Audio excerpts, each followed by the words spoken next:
On se retrouve pour une nouvelle vidéo des projets posthumes de Michael Jackson et aujourd'hui on va parler de l'album anniversaire Bad 25.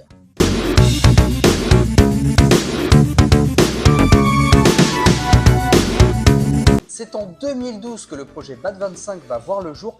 Il est le deuxième projet posthume depuis la disparition de Michael Jackson et l'objectif évidemment, il est dans le titre, célébrer comme il se doit l'anniversaire de l'album Bad, qui personnellement est mon album préféré de Michael Jackson.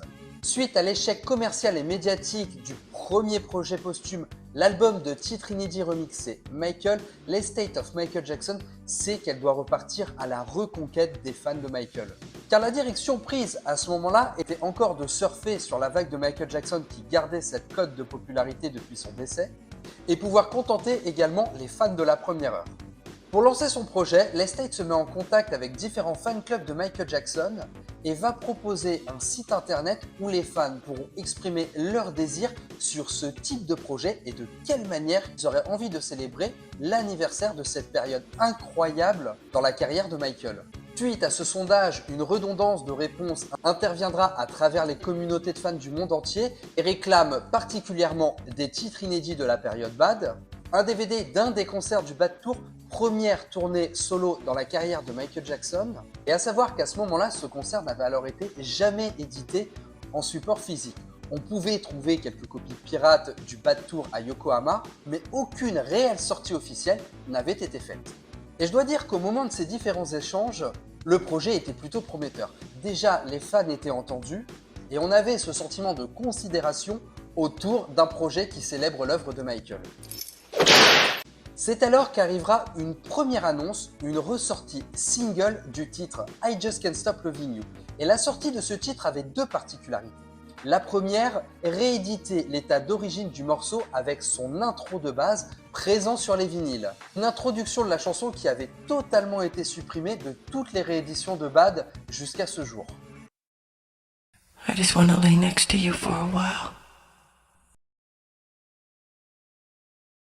You look so beautiful tonight. Your eyes are so lovely. Your mouth is so sweet. A lot of people misunderstand me. That's because they don't know me at all. I just want to touch you and hold you. I need you. God, I need you.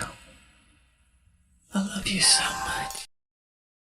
Et en deuxième bonus, on avait le droit à un titre inédit, une démo intitulée Don't Be Messing Around. Et au moment de l'annonce de ce support, quelle joie pour les fans de se sentir entendus. Mais ne vous y méprenez pas. La réelle ambition de la sortie de ce single, c'était de pouvoir tester les fans. Et je vous explique pourquoi tout de suite. Il faut savoir que Don't Be Messing Around était un titre qui n'était pas méconnu des fans. Même si le morceau n'avait jamais été entendu, Bruce Whedon avait déjà mentionné ce morceau, indiquant que c'était une des meilleures chansons de Michael Jackson qui n'avait pas encore vu le jour. De là se créa une espèce de hâte et une espèce d'ambition autour de ce titre. Et lorsque le CD sera édité et qu'on aura les premières écoutes du titre Don't Be Messing Around, il y avait une ambivalence. D'un côté, la joie d'entendre une démo inédite de Michael Jackson, un titre original dans l'état dans lequel Michael l'avait laissé.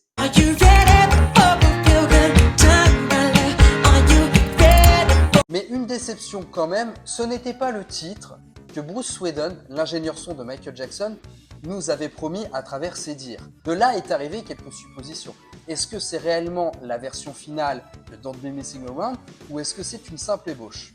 Toujours est-il qu'à ce jour, nous n'avons eu que cette version-là du titre. Une deuxième version avait leaké sur internet, mais pas forcément plus aboutie. Et il faut bien comprendre que la volonté de la sortie de ce titre inédit était une manière pour l'Estate de prendre la température vis-à-vis des fans et de voir de quelle manière une simple ébauche de morceaux serait accueillie dans un projet. Et quel potentiel commercial des démos inachevées comme Don't Be Messing Around pouvaient avoir. L'avenir nous démontrera d'ailleurs que l'Estate sera très frileux pour nous sortir ce genre de simple ébauche, ayant largement limité l'édition de démos inédites de Michael Jackson. Les fans redoublant d'exigences quant à la qualité d'une certaine restauration qu'on pouvait avoir pour ce genre d'ébauche. Autant vous dire que pour le grand public, ça passait totalement à la trappe et que seul un public de niche pouvait réellement apprécier ce genre de morceaux inachevés. Suite à la sortie du single, le projet est enfin révélé au grand public. L'Estate publiera 2 éditions pour le 25e anniversaire de Bad. Une édition simple comprenant l'album original remasterisé et un deuxième CD comportant les titres inédits déjà sortis sur les éditions spéciales de 2001, en l'occurrence Streetwalker, Fly Away ou Todo mi amor eres tú, la version espagnole de I Just Can't Stop Loving You, et 6 démos supplémentaires feront leur apparition.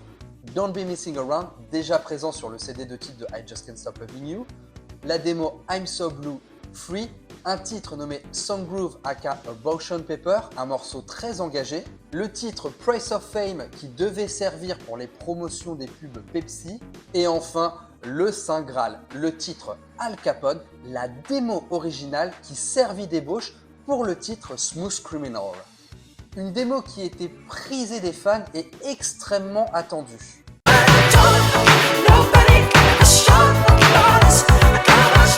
Personnellement, je considère cette démo comme le meilleur bonus de cette édition. J'ai totalement oublié de vous parler des remixes également présents dans le coffret. On aura 3 remixes, 2 de Afrojack dont un en featuring avec Pitbull et un remix de Speed Demon fait par Nero. Mais ces remixes étant très peu pertinents, j'ai totalement oublié de vous en parler, donc je pose ça là très brièvement. L'Estate proposera également une sortie DVD du concert du 16 juillet au Wembley Stadium, mais pour le concert, je vous en parle un petit peu plus tard. Et enfin, on aura le droit également à une édition de luxe, un superbe coffret regroupant l'édition originale avec les 2 CD, plus le DVD du Bad Tour, et également un 3e CD audio reprenant le live du Wembley Stadium. Accompagné dans ce coffret d'un poster et de quelques livrets racontant un petit peu la période Bad. Sur le papier, ce programme est extrêmement alléchant et on a vraiment le sentiment d'avoir un projet digne de ce nom. Cependant, il va quand même y avoir quelques fausses notes.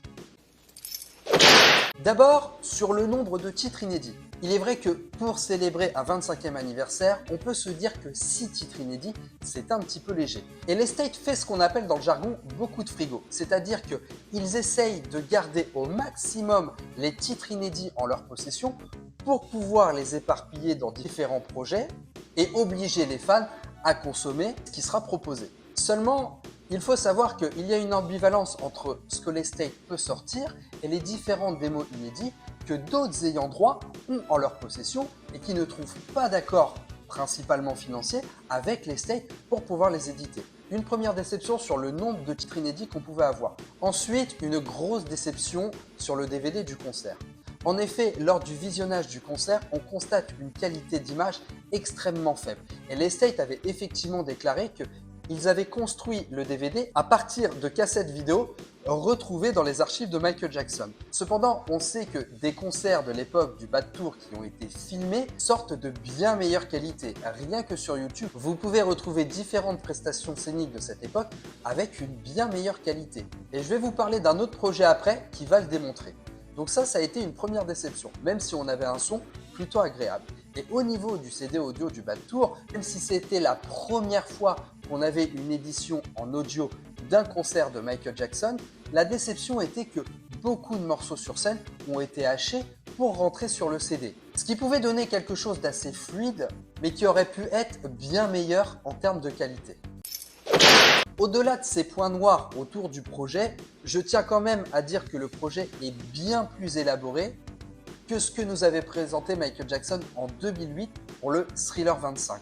Un projet fait du vivant de Michael et qui avait déçu bon nombre de fans, surtout sur les différents remixes et même un titre inédit qui n'avait pas forcément sa place sur ce projet.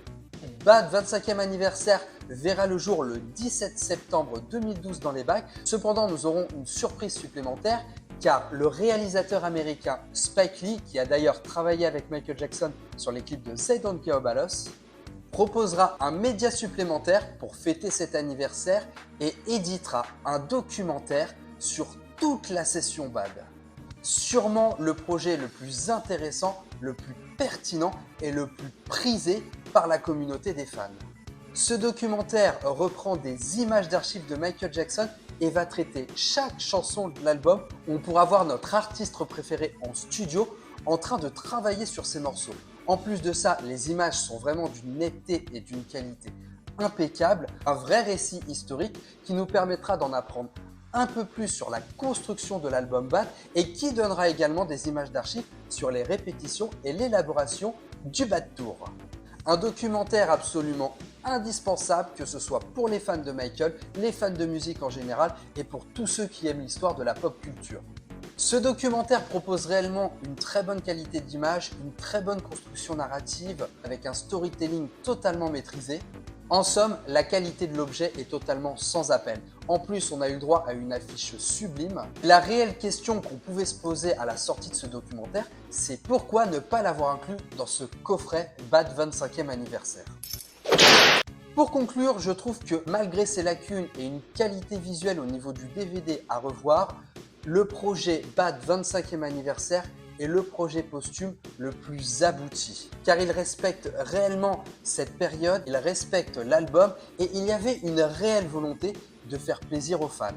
Une édition qui fut bien meilleure que celle proposée en 2008 pour l'anniversaire de Thriller et qui reste même meilleure que l'édition de Thriller sortie l'année dernière pour les 40 ans. Même l'élaboration du logo Bad 25 respectait les origines du logo. Alors on sait que ce logo a été remodifié à travers le temps, qu'il s'éloigne légèrement de la version initiée en 1987, mais on a quand même un certain respect du travail de base. Et le documentaire de Spike Lee sera l'apothéose de ce projet, un projet tellement intéressant que Spike Lee réitérera pour les 30 ans d'Off the Wall en nous proposant un deuxième documentaire qui nous raconte l'histoire de la genèse de l'album, seul projet intéressant pour les 30 ans d'Off the Wall. Mais ça fera l'objet d'une prochaine vidéo.